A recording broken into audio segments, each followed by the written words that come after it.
практически год назад Россия получила право провести чемпионат мира по футболу в нашей стране. И мы, конечно, безмерно этому рады.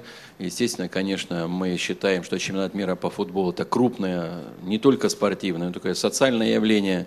И, конечно, мы исходим из того, что чемпионат мира должен не только оставить большое наследие в виде спортивной инфраструктуры, в виде, значит, инфраструктурных проектов, которые будут в регионах нашей страны, но, конечно же, мы хотели бы использовать чемпионат мира для открытия нашей страны. Мы хотели бы, чтобы, как наши коллеги в Германии, в ЮАР, показать новую Россию в 2018 году и, в общем-то, показать возможности нашей страны. И, конечно, после принятия решения провести чемпионат мира в России, я бы хотел отметить, что сразу были приняты все необходимые решения. Мы недолго отмечали это событие и, в общем-то, начали сразу работать, понимая, что, с одной стороны, времени кажется много, но оно неумолимо бежит. И мы видим, какие проблемы возникают у некоторых стран при проведении крупных событий. Мы, конечно, приняли сразу все решения для того, чтобы сразу в первый год активно начать работу по продвижению и организации чемпионата мира. Но я хотел бы вначале еще раз напомнить о том, что концепция чемпионата мира проста. Мы хотим провести в таких 4 кластерах чемпионат мира в нашей стране. Пока в нашей концепции сегодня 13 городов, 15 предполагаемых стадионов. Я еще раз напомню, что совместно с ФИФА мы пришли к выводу, что минимальная необходимая концепция проведения – это 11 городов, 12 стадионов. Хочу еще также отметить, что наша концепция, она, как я сказал, на 4 кластера. Это разбито южный кластер, это Сочи, это Краснодар, Ростов-на-Дону, это сегодня Волжский кластер, это Волгоград, Саранск, Казань, Нижний Новгород. И сегодня северо-западный кластер – это Калининград и Санкт-Петербург, центральный кластер – это Москва и Урал, Екатеринбург. Это те города, которые сегодня включены в заявку. И еще раз скажу, что в сентябре месяце мы примем решение, какие города здесь останутся. Также я хотел бы из важных событий отметить, что будут ряд таких серьезных событий. Ну, матч открытия и закрытия, финал пройдет в Москве на стадионе Лужники. Требования к такому стадиона – это 80 тысяч посадочных мест. Есть концепция реконструкции Лужника. В конце этого месяца она будет завершена, и мы с правительством Москвы примем решение, как и каким образом будет реконструирован Лужники, главная арена. Не обсуждается, что это будет какая-то другая арена. Конечно, это наш с вами намоленный стадион с огромной историей, и мы хотели бы, чтобы именно матч открытия и финал прошел здесь. Полуфинальный матч пройдет в Санкт-Петербурге. Этот стадион должен быть вмещать не менее 60 тысяч посадочных мест. В Петербурге активным образом идет строительство. Вы знаете, в связи с новыми требованиями приостановлено несколько строительства. Сейчас идет экспертиза новых изменений проекта. В апреле месяце она выходит, и мы тоже с правительством города примем окончательное решение, объявим и о сроках, и окончательные решения по строительству завершения стадиона. Также я хотел бы отметить, что ряд серьезных событий предшествовать будет чемпионату. Это прежде всего тестовый турнир Кубок Конфедерации, 2017 год. Мы определили, что это будет 4 города принимать. Это будет принимать Москва, Санкт-Петербург, Сочи и Казань. Это 4 города будут проводить тестовый турнир. Могу сказать, что в нем будут принимать участие победители наших конфедераций, чемпионатов конфедераций и сборная России. Этот турнир пройдет в 2017 году. Дальше из ярких событий, это, конечно, предварительная жеребьевка, которая пройдет в 2015 году в Санкт-Петербурге, в Мариинском театре, место определено также. В 2017 году пройдет окончательная жеребьевка здесь, в Москве. И также в 2018 году пройдет конгресс ФИФА. То есть это такие главные события всего. Нам еще необходимо будет выполнить ряд требований. Еще раз их напомню, что сегодня есть требования по стадионам, я их назвал. Есть требования по емкости мест размещения. Россия должна располагать не менее чем 60 тысячами мест в гостиницах. Мы должны будем отвечать требованиям по пропускной способности в аэропортах нашей страны, и мы должны также будем создать 64 тренировочных центра и базы, где будут жить, тренироваться участники чемпионата мира. Есть еще ряд требований, связанных с коммуникациями между регионами. Ну, в общем-то, вот я вам немножко представил еще раз концепцию. Что касается деятельности оргкомитета за этот год, я уже сказал, что мы не ожидали каких-то, в общем-то, не оттягивали это решение. Вы знаете, что сразу после принятия решения правительство России определило структуру управления этим проектом.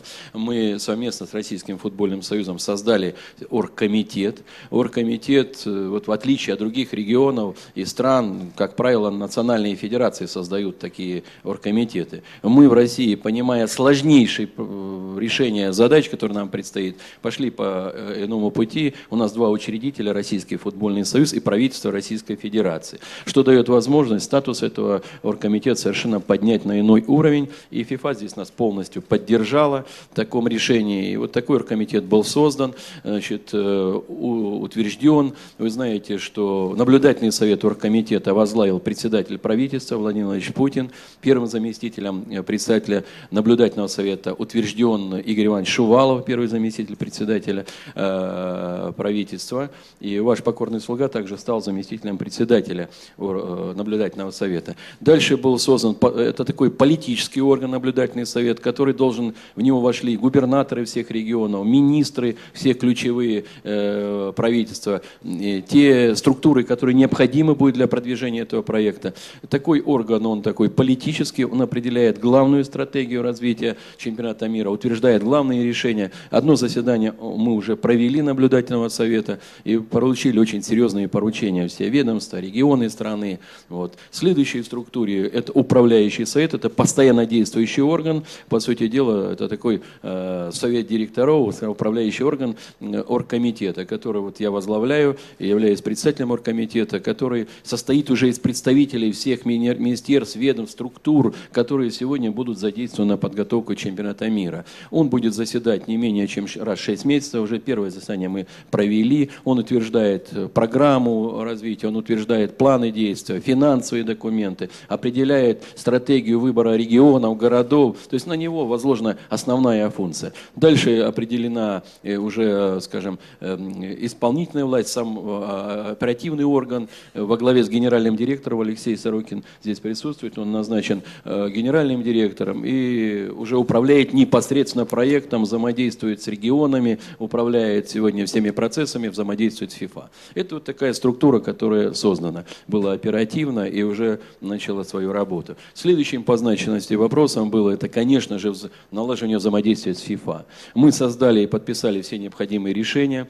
Во-первых, мы, и я, и Алексей, вошли в соответствующий комитет ФИФА по проведению чемпионата мира. Это политическая структура у ФИФА.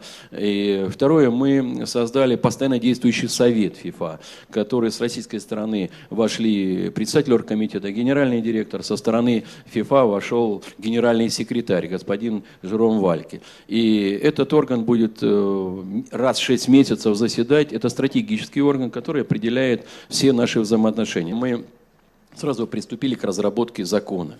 Закона о футболе, я бы его назвал.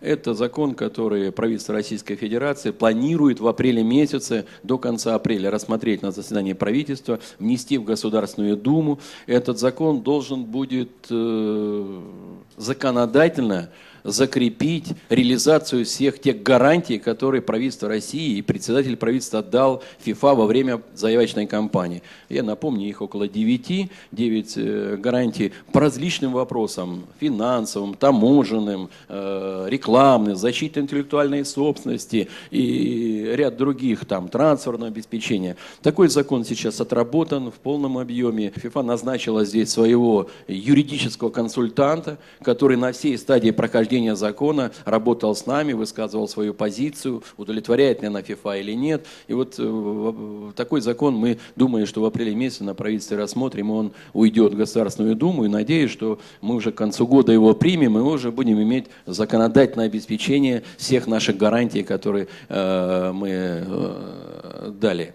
Дальше я бы хотел отметить, что, конечно, мы провели все работу, связанную с видением чемпионата. Мы посмотрели вопросы, какой мы хотим видеть чемпионат, что мы, собственно, хотим в результате чемпионата получить. Мы также согласовали сегодня особую процедуру, и мы получили право выпустить временный бренд или, скажем, логотип чемпионата мира. Вы знаете, что мы должны были бы это сделать после бразильского чемпионата мира, и, естественно, конечно, ФИФА пошел нам навстречу. Мы не хотим останавливаться, мы хотим, чтобы вокруг этого уже сейчас вся работа работала и двигалась, и, в общем-то, мы продвигали имидж нашего чемпионата. Я хотел бы отметить, что мы приступили сегодня к работе по проектированию стадионов. Вы знаете, что 5 стадионов у нас уже строится, очень активные стадии. Для мониторинга за строительством мы приняли решение о создании стопроцентной компании «Арена-2018», которая учреждена будет оргкомитетом, которая будет заниматься мониторингом, сопровождением строительного процесса, контролем за соответствием качеством, контролем за соответствием требованиям ФИФА, строительства стадионов и проектирования. Эта компания не будет связана ни с регионами, ни с подрядчиками, ни с заказчиками, ни с проектантами. Это компания, которая будет, собственно, принадлежать и содержаться оргкомитетом и будет мониторить в постоянном режиме, значит, сегодня ход строительства. Это на каждом стадионе будет представитель этой компании. Мы в постоянном режиме будем видеть срок, качество строительства и будем это очень серьезно отслеживать. Конечно, я хотел бы сказать, что мы приступили к аудиту всей потребной, значит, потребующейся, так сказать, работ по проведению, значит, приведению инфраструктуры регионов, аудиту всей инфраструктуры наших регионов на соответствие требованиям. Мы рассчитываем эту работу провести завершить в конце года и уже и в правительство России, и общественности представить, собственно, те затраты, которые мы должны вместе с регионами понести на подготовку проведения чемпионата мира. Но еще раз скажу, что они в основном связаны с развитием этих регионов страны. Транспортная инфраструктура, обеспеченность там, необходимым количеством емкости для проживания, создание тренировочной инфраструктуры, строительство стадионов. Вот такая работа сейчас ведется вместе с регионами страны, и она будет очень серьезно проведена работа, потом управляющий совет, потом рабочая группа правительства рассмотрит ее, и только после этого мы начнем, значит, видимо, примем постановление правительства, где поименно назовем каждый объект, который теоретически должен быть построен или реализован этот проект для строительства чемпионата мира. Эта работа также ведется. Дальше я хотел бы сказать, что мы определились с процедурой выбора, окончательного выбора городов. Договорились с ФИФА, что эта работа будет завершена к сентябрю месяца, чтобы не затягивать, не оставлять эти бесконечные ожидания. И сейчас вот в апреле-мае месяце инспекционная поездка ФИФА и оргкомитета состоится во все города. И каждый город будет, в общем, серьезно, значит, инспектирован, и мы посмотрим желания города, собственные устремления, готовность, перспективность реализации проекта. И на основании этого будет принято решение, в общем-то, об окончательном списке городов.